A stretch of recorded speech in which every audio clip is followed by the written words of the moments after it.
Today is going to be an interesting day.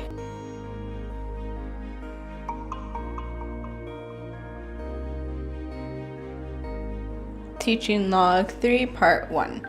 I'm in my office again, and I'm a little nervous.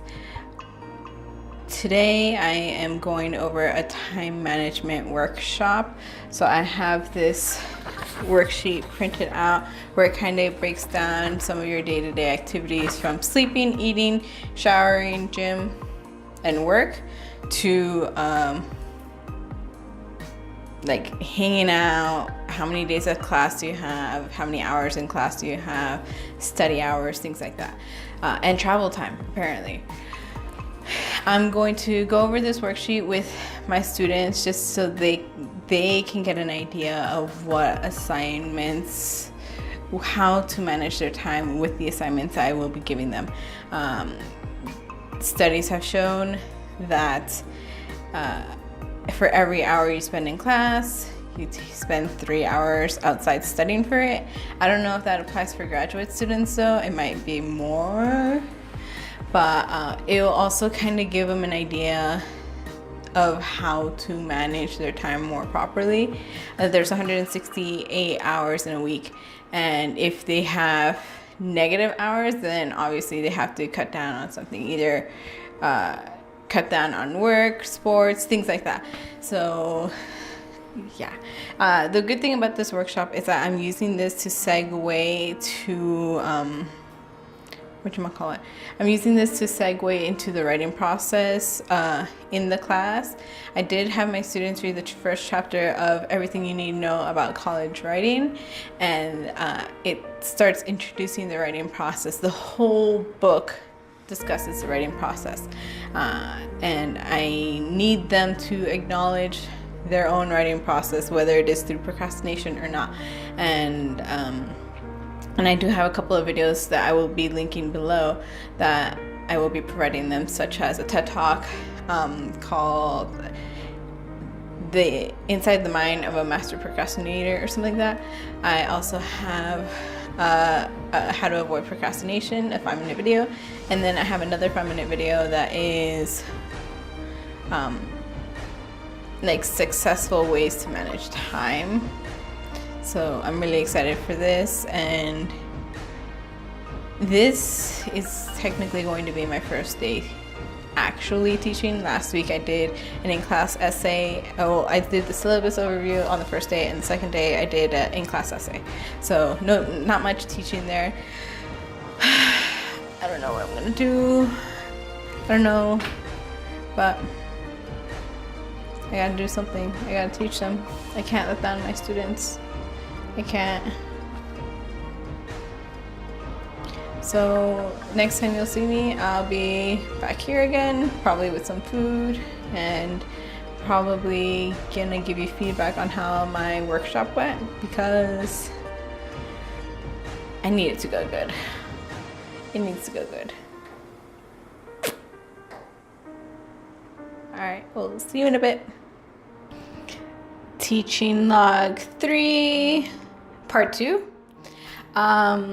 Today I showed my students the 3 videos. The first one was the time management, the second one was Inside the Mind of a Master Procrastinator, a TED Talk, and the third one was Avoiding Procrastination, or How to Overcome Procrastination. I did mention earlier that I will link these videos in the description below, and they were perfect. My students kind of got the idea. These videos are just very relatable as far as like procrastinating and things like that. So throughout the video, I asked them some questions like, who can relate to this? Who has experienced this before? How have you overcome this? And I made my own little comments like, I'm going through this right now. I'm writing my thesis, because the TED Talk's talking about the thesis. Like, I'm writing my thesis, and I have this year-long plan, and I don't do well with setting my own deadlines. So I set deadlines with my mentor, and it works. And after showing them these videos, I asked them, why am I doing this? And silence.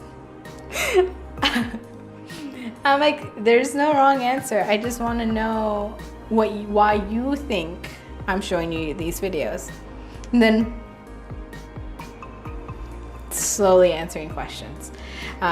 One student said something that I was like, yes. The student said to get us prepared for the next 4 years. I'm like, yes and no. Yes, because I should have known this a long time ago and I'm learning about it now. No, because I'm using this to prepare you for the rest of your life. We procrastinate on something, and we procrastinate on anything. Not just schoolwork, writing papers and things like that, but we procrastinate on setting up appointments or dealing with a family issue, getting into a relationship or out of a relationship, getting out of a job you hate or love or something like that. We all procrastinate on something just because we do not want to acknowledge the fact that we are in this kind of situation. And it worked really well. Then I'm showing you these videos because I want you to consider these tips for when you write your assignments for me.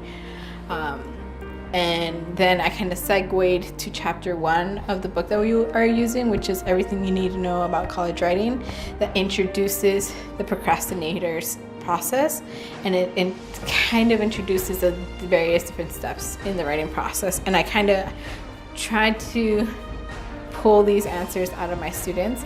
They're like, what is the writing process? What do you do in the writing process? And that question didn't work out well, so I changed my question again.